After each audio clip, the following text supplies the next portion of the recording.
Okay, so welcome back to another episode of Purple Heart Podcast. I'm here with Adam Fleming. Went to school together again, Bennett Memorial. Good times. Good times. Introduce yourself and just kind of say why you're here today and stuff. Yeah, so my name's Adam.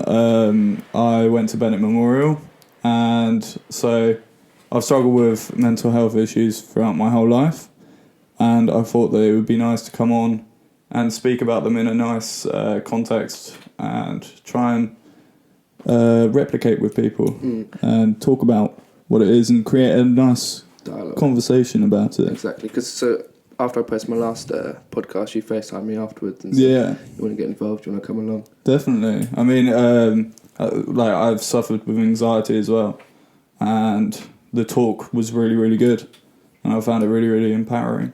Nice, that's good. It's good to hear that. And then that kind of made you want to come on and just talk about your own stuff and definitely help other people as well. Definitely. I mean, it's a really, really important conversation to have. Yeah, so, yeah. Exactly. And so you said you struggled with mental health for quite a while. What was the first time you realised, like, you looked at yourself and realised, okay, something's not right here? So primary school was probably the first time, but then that was just, so I got bullied quite a lot in primary school. Then secondary school was quite similar, but then it started getting better. And I think A-levels was the first time when I finally found myself a little bit more, got a bit more confident, and then had a massive impact when I got diagnosed with epilepsy. Okay. And that just shook everything. And that was probably from then until perhaps last June was probably my worst periods. Right. And was it quite severe epilepsy you were diagnosed with? No, so this was the thing. So I had a seizure, and one seizure, and then they just didn't know what was wrong with me. So I did the stupid thing of searching it up on Google. That's the best way to diagnose yourself. But it told me that I had a brain tumour. So I thought from April to September, I had another seizure in August. So I thought I was dying for a while. Yeah. Jesus. So Terrifying. that was the beginning of my drop into a descent of mental health, trauma and everything. Yeah, that's kind of that door opening. Yeah. Right. So then, were you on medication for that and stuff? So, and then in September, I went and I got an MRI and an EEG, and they started me on. The MRI scanners are scary. Yeah, they're pretty trippy. For people that haven't been in, it's like this big machine that they just lay down and kind of slowly put you in, and it's a really loud blaring noise. It feels like, I don't know, when I went in for my leg and my heart was just racing the whole time. It's because it's quite claustrophobic. Exactly, yeah. And when it's done around your head as well. See, I had my head out and that still scared me, but you had because my head was actually inside the machine. They were doing it around my head, and I was like, what the hell is going on? Yeah. So nice. It's pretty trippy. But at least it confirmed that I didn't have a brain tumour, which is kind of good to hear. But because my mental health wasn't good at that point, I was still struggling with the idea that I was still dying. Yeah. When I wasn't. Right. Which was a really, really weird concept. Yeah, it makes sense, because if you think that you are dying, it's hard to just switch that off and be like, oh, it's fine. Definitely. You've had thoughts of what happens when I die, or who's going to miss me, all these things that once it enter your head, they're not just easily to just go. Yeah, so it's a really complex thing where I was telling all my friends and stuff, and I was saying, oh yeah, I've had this seizure, treat me like normal, it's fine, everything's fine. Jude, Charlie, and Dan Boshoff and Andrew White and stuff like that, we were all sat around, they were there when I had the first seizure. They saw it happen? Yeah, so they were there. They all saved my life. Jeez. Which was really mad. And then I never even told them that I was scared about dying or anything like that. Because for me, it was I don't want to put more pressure. Yeah. Because obviously they've seen it. I wasn't really although it was me having the fit, I wasn't really there for it. So I don't really know what happened, or they know what happens. So it was a bit a topic of oh shit, I don't really want to freak you guys out more. Exactly, yeah. So you felt like you had to kind of keep it to yourself. Yeah, exactly. But so you must have been quite relieved when you found out that wasn't the case. Definitely, but you still got that going through your head, and for that few months I had been living my life and saying, oh, because this might be the last few months, few years, whatever, I've got to live everything to the moment. Yeah. Which it's good. It's a great mentality to have, but I took it bit too far. a bit too far. Because it can be freeing, but then it can also be Yeah. where there's no self-care because you think, oh, well, there's no point anyway. Yeah. So how long did that stage kind of happen for, and then you started to like come out of it? I would say until lockdown last year. Really? Yeah. It was, so when I turned 18, I turned onto alcohol and stuff. Right. Well, just alcohol. And, yeah, and then I started abusing it. Just all the time? Like, yeah, all the time. And did you know, like, the reason, was this because of, like, because you thought you were dying, or was this after that, and you just started drinking? So it was after that, I started drinking just because I could. Yeah. Because I was 18. And then... It starts to creep up on you. Yeah, it starts to creep up on you. And then it got to a stage when I was like 12 o'clock in the morning having a shot of vodka. Right. Or I couldn't go out and see friends without being drunk. Because you felt like the person you are when you were on it was... That's who you were, so then when you were off it, you felt like definitely. you were less, you've lost something. So I mean, definitely. It's like that idea that you're a complete different person on alcohol. And that was, for me, that was so true because... I'm quite a shy person, but when I'm drunk, like, I can talk a lot, I can talk to people about everything. So do you think that you kind of started to realise, like, oh, when I'm drunk, I feel like I'm a bit better, I interact with people more, so you kind of depend on being in that state more and more? Definitely. After it crosses the majority, Yeah. And then you want to be on that side. Yeah, definitely. I remember, like, it was just like going out, meeting friends at university for the first time, Freshers Week. Yeah. I can't remember any of Freshers Week. Right, because it just... Yeah. All the time. And did you feel like this impacted not only yourself, but people around you as well? Yeah, so so throughout my life, like, whenever I've got close to someone and felt vulnerable, I kind of tried to escape.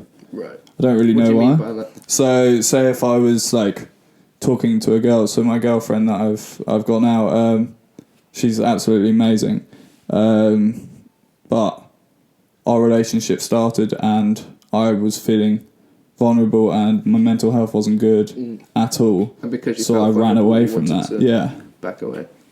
And do you think that stemmed from the alcoholism and everything? Alcoholism, just Epilepsy. previous stuff, epilepsy, not wanting to drag people down, and not being willing to talk about it. Right. And do you think the fact that you were bullied when you were younger as well had a big impact on all your decisions? Definitely. I mean, Hard when to trust you're... people. Yeah, so I think when you've been bullied for a long period of time, you get to the stage where you think that people don't like you, and you have to work like, you tend to work really, really hard to build relationships, right, okay. And then like, you don't realise that you're working so hard, and then when you start to relax, then you're like, oh, they're gonna not like me anymore. Because I'm not working. Exactly. Do you feel like you have to like try extra hard just to get people to like you? Yeah, definitely. I think that's getting better now, but I think it's always been an aspect of my life. Right. But now you feel much more comfortable in who you are. Definitely, yeah.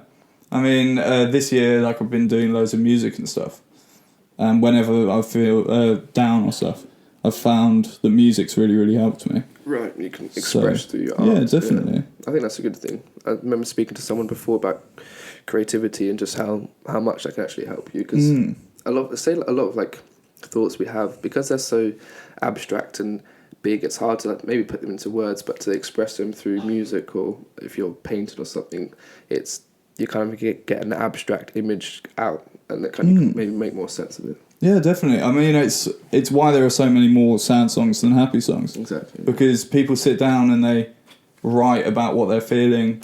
And like me, I sat down and I'm writing like an EP at the moment, and it's like a thank you note to everyone in my life. That's helped you. Yeah, that's helped me. And so it's all of these kind of aspects that I sit down and I can express my emotions without, I don't know, taking it out on other people. Or, right. And this is like the easiest way to do it. Definitely, yeah. Yeah, and you're making something in the process as well, so it's like exactly that you can be proud of. And, and keep yourself distracted and busy. And definitely. So yeah, good thing. Like expression in art and music is definitely good. Definitely. Good helper. Yeah. So then, how did you find going to uni? Because you said it until first lockdown you were feeling kind of rough, but then coming into lockdown and drinking and...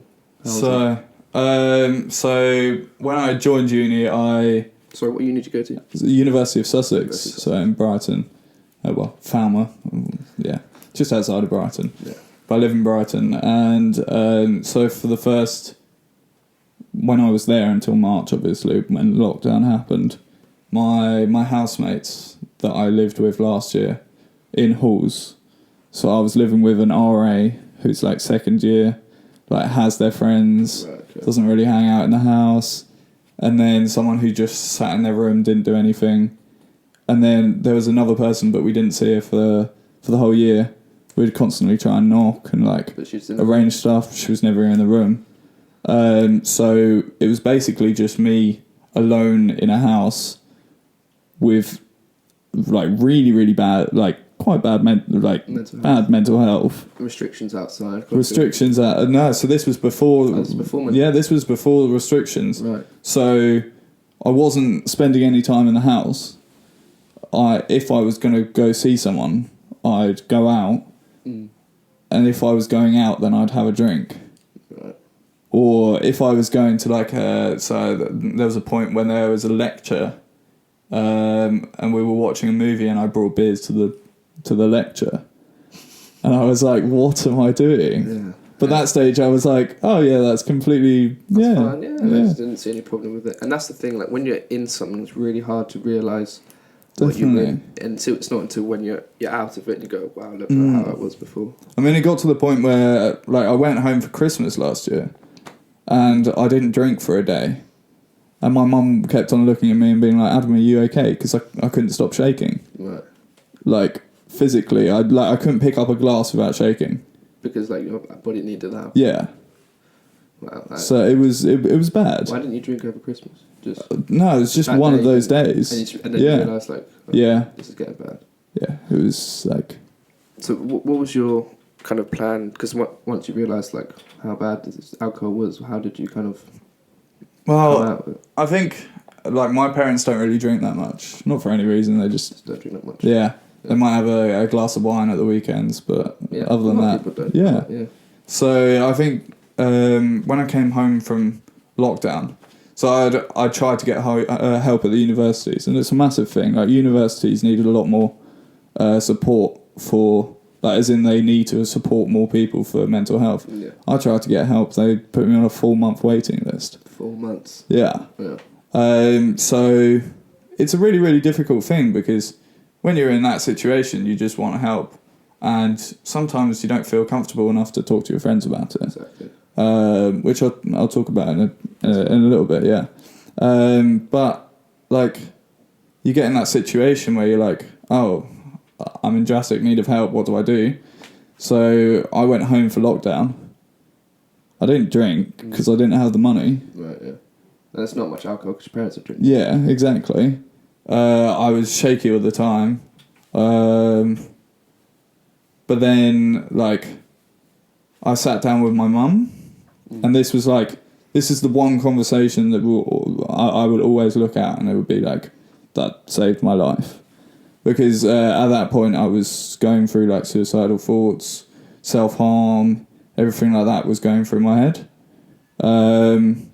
Like, of course, there was moments before this conversation when I went out. So it was just after lockdown and kind of been eased a little bit. Right, okay. So I went round a friend's house for like a socially distanced gathering because he was going away to the army. And I drank so much and I threw up all over the floor. And it just wasn't a good time at all. And, like, that was when I knew, I need to go talk to my mum. I need to go and ask for help. Yeah, definitely. So I sat down with her. It was, like, really late at night. And I was like, Mum, I need help. Like, my mental health isn't good. I didn't talk about the alcohol stuff. And I haven't done for a while with her. Right. And I've only just like opened up fully with the alcohol stuff, but I opened up with the mental health stuff to my mum, and I spoke to her about that. And what was her response? How did she? She was so thankful that I told her. Because you'd rather know you have this problem than definitely. and be able to try and help instead of just not knowing and realising you're just struggling. But this is the thing. For me, like, I never ended up going to the doctors because she said to me, like, I will book it as soon as you tell me to, and stuff like that. I never ended up going because that one moment of just saying, I need help, oh my gosh. It changed. Everything, like the weight off your shoulders and everything like that, you start to slowly realise actually my emotions are valid, but there must be something that I can do to try and help myself. And just that weight off your shoulders and having someone to talk to a little bit. And someone to help support you and carry you. It's amazing. Like, just that little bit just helped me so much. So you would really encourage anyone out there to really just speak to anyone just to get honestly, it's just away. It's like, it's not even just like if you get like a proper answer on how to get better and stuff. It's just the talking, just the actual saying, like, I have some, like, I'm hurting. And you connect with someone and they say, I see you in pain and I'm here to help, and that exactly. just fills you with... Exactly, and it's, like, of course, like, I've gone through so many years of my life where I haven't felt comfortable doing that, because there's a thing in everyone's mind when they're going through mental health issues, and it's saying, like, that I've been through it a lot, and it constantly picks at you and it goes, oh, your feelings aren't valid, people have gone through worse. That's quite a big one. Like, people have had worse than you, so your stuff doesn't matter. Definitely. And then you think, oh, I can't talk to that person because they've gone through that stuff. I can't talk to that person because they've gone through that stuff, and that just continues to roll around, and you get stuck in a situation where you don't feel like you can talk to anyone about anything. But then you have to realise that everything's relative, so it doesn't matter. It's someone's exactly hell to be someone's paper cut. It is all different. People have gone through so many different things, so no one should ever have to feel like my emotions or feelings don't mean anything compared to someone else's. Definitely. I mean, all feelings are valid, and that's the thing that needs to be realised, and I think that's the thing that helps people realise that they can talk to people, because for me it was very much like a situation where I didn't want to talk to my friends because, like, my uni friends have gone through a lot. Like, my friends here, quite a lot of them have gone through a lot. So I was like stuck in a situation where I didn't want to talk to anyone. But as soon as you start to go through your mind and say, actually, my feelings are completely valid, then it starts to slowly increase the opportunity to talk to people. And slowly start to unpick it. Yeah, definitely. And why did you feel like you can... Is the reason that you couldn't speak to your friends because they've been through stuff as well, and that's why you prefer to speak to someone not as closely related? Not just that. It's also, there's a massive underlying factor of I don't know if you've heard the phrase toxic masculinity. Yeah. I very much believe in it. I'm a massive believer in it. I always get confused with that phrase, toxic masculinity. Is that... Can you just explain it? So it's basically an idea of toxic masculinity. So I'll give you an example of it. Is the idea that boys can't cry. Right. The idea that men showing their emotions is a feminine. It is an example of femininity. Right. So it's when being a man comes too far and to where it's detrimental to that person. Exactly, and to the health and mental health of that person. Right. Yeah. And I feel like, in my mind, that was really important when I was growing up. Yeah. Because the reasons why I got bullied was because I was quite sensitive, so I cried quite a lot. So I was always seen as that, I don't know, soft, like pussy. Yeah, pussy, basically. You can say it. And it was just that whole image that people had pushed onto me that basically made me feel like, shit, I can't really talk to people about it because... As soon as it starts, then you repress it. And then, I'm not going to tell them about this thing. And so it keeps on building. Definitely. And then that's why people killing themselves, and because it's just too much, and they can't address it all because it's built up all these years. Exactly. So yeah, I think as soon as you start to unpick the like, you can talk to your friends because your feelings are valid, and you can talk to your friends because it's okay to show emotions, then that will start to build up. Definitely. I think it's just what's hard, especially for us. We're 20 years old, so we've had basically 20 years of saying, be it man, don't cry. Like our fathers have probably done, people's dads have been like, oh, just get up, brush yourself off, like that kind of. Yeah, and it's just those definitely. little things over years that builds who you are. So it's hard for people to be like, okay, I will talk about my feelings, I will cry in front of people. And for some people, it just takes longer than others. Yeah, definitely. And that's completely understandable. And everyone's completely valid in the way that they approach emotions and things like that. I think talking about it is a massive key factor in everything. Literally. Like, people keep asking me, like, oh, are you going to therapy? Are you going to counselling? And I say no. And they go, oh, what, because you don't want to? I was like, oh, that's because I don't need to. And they go, don't you? And I said, well, this is my therapy. Getting people on every week, talking, Definitely. Getting these conversations going and taking what's on your mind or your chest and letting it out. It's just like, that is my therapy. So Yeah. that's been really helpful. So talking, and I say every single time, but talking to people about your feelings, emotions just helps so much. It does. And you're another example of it. Yeah, I mean, it's a massive factor. It's probably why I'm here. Because I opened up to my mum. Yeah. And it doesn't have to be anyone close. It doesn't have to be anyone, like if you want to talk to someone who's really close to you, then that's fine. If you want to talk to someone who doesn't really know what you're going through, and then you can kind of just talk to them, then that's fine as well. It's like something that I always say to my friends and stuff who are going through mental health is, I won't, like, if you need me to give you some answers, I'll try. If you don't need me to give you answers, I will just sit there and listen. Yeah. I won't talk or anything like that if you don't want me to. If you just want company, I can just sit there. Yeah.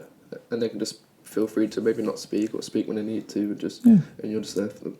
Yeah. Exactly. Or just a hug. Yeah. Just a hug when you're feeling down. It's like, when we're at Calvary, you give me like a hug every 5 minutes. Oh yeah. And because you're quite tall, people just kind of slot in there. So I'm quite a good hugger, I would say. No, but I feel like a hug really, really, because when someone like gives you a hug, I don't know about other people, but for me it's very much all the emotion bubbles up. Yeah. Definitely. And then you can let it out, and it's easier to let it out. It's weird, like the actual idea of a hug is quite strange, but I think I saw a post about it. Like, what happens when you hug is two people's hearts are touching. Oh, so that as soon when you hug, your hearts are touching. So it's quite like a nice way to look at it. As in, we're experiencing this together. Yeah, your heart's out, my heart's out, and we're going to get through this kind of thing. Definitely. So I don't know, it's quite a nice way to look at it. Definitely. I mean, it's something that that's really, really important though, is that it's still okay to have good days and bad days. Like it's sad, but there's never going to be a time when everyone is just constantly happy and everyone is constantly positive. It's okay to have those bad days. Yeah. Someone said that they're good because they shape you. Exactly. And like I had a rough day the other day, but I called up Charlie. Managed to talk to him, shout out Charlie. Yeah, shout out Charlie Carr. Shout out Jude Turvey as well. Also Jude Turvey. So I called up Charlie. I had a discussion because I found the yearbook. Ah, yes. Oh God. Wait, is this the one? The sixth form yearbook. The sixth form or the one before? No, the sixth form yearbook. I don't remember that one as much. Oh, because I completely forgot, but I was sorry to bring it on to Elisa. Okay. But I was in this form for 2 years. And the mind does really, really weird things where it like takes out certain memories. Yeah, definitely. Just to like save you from them. I don't know. So I found that when I was home. I was like, oh, shit. Like, whoa. Yeah. It was weird. Yeah, definitely. Like looking back through the pictures and just stuff. looking back, looking at the quotes. looking at people. What your quote was? Oh god, it was something about white socks. It was a quote from Mr. Green. Got white socks on. Of course, always repping the white socks. I'm always wearing white socks. To be fair. No, it's something like athletes only wear white socks or something. Quote by Mr. Green. Yes, Mr. Green. Yeah. Oh god. Good times. Yeah. No, but school was a weird one though. So I did feel like I don't know. Felt like a bit of an outsider to a lot of people. Yeah. So it was a bit of a strange time. And compared to then how you are now, how do you feel? It's like I'm confident in myself. Yeah. Like I've found a certain style that I like. I see that. Yeah. It's a nice watch, by the way. Thank you very much. I'm creating music. I'm doing what I love. Yeah. I think that was a massive factor of last year as well, because I was doing a foundation course. Now I'm doing music. Okay. But last year I was doing stuff like English and maths and history. Which had no correlation to music at all. Yeah. And I just didn't want to go. But now, So, now you're in such a better state. So now I'm like going to the classes, I'm getting the work done, I'm creating music like every day when I come back from work. And it's amazing. And exactly. That's the thing, like, I feel like during school, you're kind of going this way, maybe all dead end, going this way, and you slowly start trying to find yourself, slowly piecing yourself together from your experiences. And now, so like you found your style and you found like what makes you happy and you're enjoying it. So it does just take time. People who are at school thinking, I don't know who I am, like it's a very normal, common thing to think definitely. like, all the time, like who actually am I? And until you sit down and reflect and really dig into yourself, a bit of introspection and realise and what you can choose who you want to be really and just definitely go from there. I mean, I think it starts at A-level, finding yourself, because you've then got your few subjects that you're doing that you enjoy. The ones you've picked. Yeah, the ones that you've actually picked. A massive factor for me, because like I love fashion. I express myself through fashion a lot. So a massive factor for me was wearing my own clothes and my own fashion and stuff. Right. That does come with its downfalls as well. People do pick on you for what you wear. Weird or yeah, but then that's just I think as people mature as well. Yeah. There are people that I'm friends with now who I would never think, like 5 years ago, I wouldn't have been friends with. Right, yeah. People do mature, and at different rates as well. Yeah, definitely. I think massive respect to everyone that we went to school with, because, like, just going to the memorial at Calverley, everyone was so together. We do have a good group. Yeah. We are blessed. And there were people in there who I haven't spoken to for years. There were people who in there who I didn't really get on with, but then we all came together as a group and we've all matured. Exactly. And it was just so nice to see everyone. Yeah, it really is. It's really refreshing as well, because you see someone you might not have seen for a while, reconnect, and you like kind of pick off where you left. Exactly. Where you left from. Yeah, you might go to the pub with someone who you haven't seen for 2 years, and you might be like, "Oh, how's it going?" And then you gel like it was before. Yeah, exactly. It's really good, and because we are social beings, we do need this interaction constantly, and exactly, and it does help. And these are things that you remember. You remember seeing that person they haven't seen for 4 years, and like that memory stays with you, and like kind of helps you through everything. Yeah. No, definitely, it's a strange concept that for the past like year we haven't really been allowed out. Yeah, exactly. Realistically, but now that we're going to be allowed out a bit more, it's going to be strange to see like how people react to that. Yeah. And hopefully people's mental health improves with Definitely. it as well, because they're not constricted or confined to places where they shouldn't. They're not normally. Yeah, I really hope so. And people can actually enjoy university as they should, instead of a kind of locked away version of it. Yeah, exactly. And like even just like coming home for like the weekend. Yeah. Like my parents are quite strict on the rules. So before you weren't coming home. So before I was, well, it wasn't like they love seeing me. Yeah. And I'm sure they would have been completely fine with me coming home. I was just worried because obviously I see lots of people every now and then that I would be like a bad thing, kind of bad vibes, you know, COVID, everything. Yeah. But yeah, so everything's opening up. People are getting vaccines and stuff. So hopefully people start coming together more and like Yeah. Exactly. And relationships start building up again, and things friendships get back to normal. Exactly. Even better.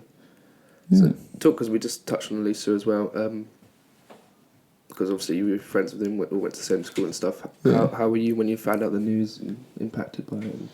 How did it affect you mentally as well? So the first thing that I did was call a couple of people. So I think I How tried. did you find out who told you?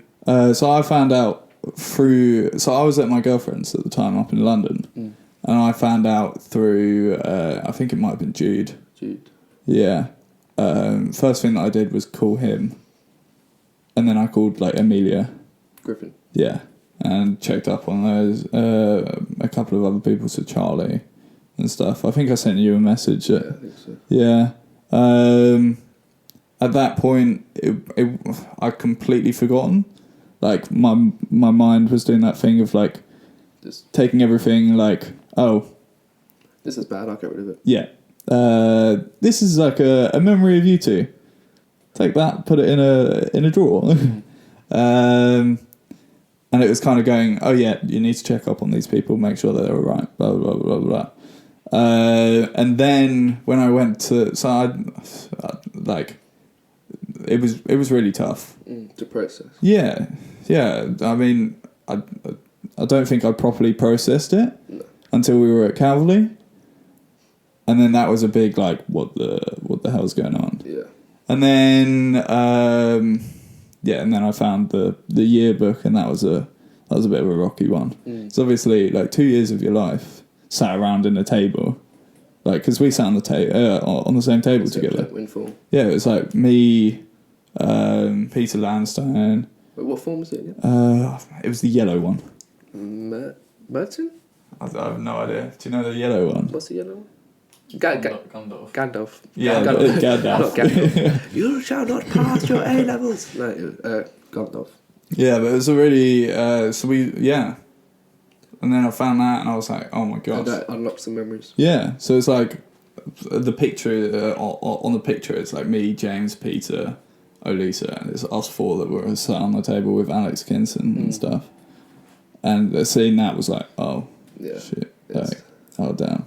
It is weird. Like it's weird how pictures, because we can't remember everything, so pictures just unlock it, and then you start to remember. The other day when I was editing the last podcast with Amelia, I was just editing on my laptop, and the school just emailed me over some photos of like old photos they had of Elisa, and I was editing and we were talking about Elisa on the podcast, and I just started crying. I was like editing through my tears, and because of like the photos, I unlocked the memories, and then because the memories get unlocked, you start like kind of replaying the times that you had with him and stuff. Yeah. And then you just think, well, that's never going to happen again. Yeah. And just kind of messes you up. Definitely. I mean, I just remember I went to a party. I think it was Anna's party, like a few years back, and Elisa didn't drink. Anna Rowan Jenkins. Yeah. Did she have like a gazebo outside? Yeah. Yeah, I remember that party. And I was sat on the sofa with him having a nice conversation, and that was just lovely because I wasn't drunk at that point, and he wasn't either. So we were just having a nice heart to heart. Yeah, he never did drink, did he? No. Beautiful guy. Yeah. Yeah. But it's very. It took a while to process. Yeah. I don't think we're properly over processing it. I don't think you ever like. You move on. You kind of grow around it and learn to live with it, and it's just lessons learned from it and stuff. Just kind of resonate through you, and he resonates through you, and kind of like the people you hang out with and stuff. I mean, definitely. Even this. This is all because of him. Yeah, exactly. Yeah. It's really, really special, and like it means a lot. Definitely. Like to do something like this and trying to help other people. It means a lot to come on because a lot, like I said, it's hard to even open up to your close friends or even strangers, but like to come on to and talk to everyone that's listening. It's an important topic. Yeah, but respect you for coming on and talking about it and to like, opening up, and because you can be shy, you can be like, oh, what people are going to think about me, but because you know you're doing it for like a good cause, you put that to the side. I mean, it's a massive factor of like, yes, it's like it's really nerve-wracking and stuff, but then the good outweighs the bad, and if I can affect one person from this story, that would be okay. job done. I'm pretty sweet. Exactly. And because you've gone through it yourself, you realise like, I know what it's like to struggle. I know what it's like to be in that dark place. Definitely. And if you can help people get out of it. Definitely. I mean, yeah, it's a massive, like it's a depth of like mental health does spiral out of control sometimes. Yeah. And like you can put in blockades and stuff, and it can spiral. But then if you put in those blockades, then like talking to people, then you can slowly build your way up, and that's the key point that I wanted to make. Right. That if you accept that your feelings are valid, if you actually just ask for help, you don't have to get help. You but if you are in the state where you would like some help, like people are there and they are willing. I mean, there are different phone numbers and stuff that I'll send you, and you can put them in the description for like different things that you can just text. Yeah. And or phone up a helpline, and they can just talk to you.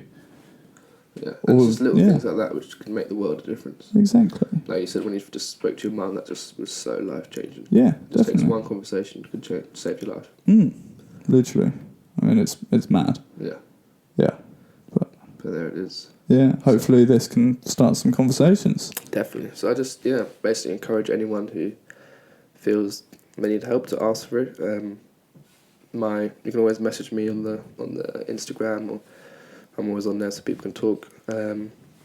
Cheers for coming on. It's a good chat. My pleasure. It was really nice to come on, and really nice to have a chat. And it's also good to come on and have the chat. Yeah. Because it takes a lot off of your shoulders to have a chat, and my shoulders as well to take. So just like everyone just benefit from it. Yeah. So nothing wrong with that. Yeah, sweet. Yeah, so thanks for listening. Adam Fleming. Peace.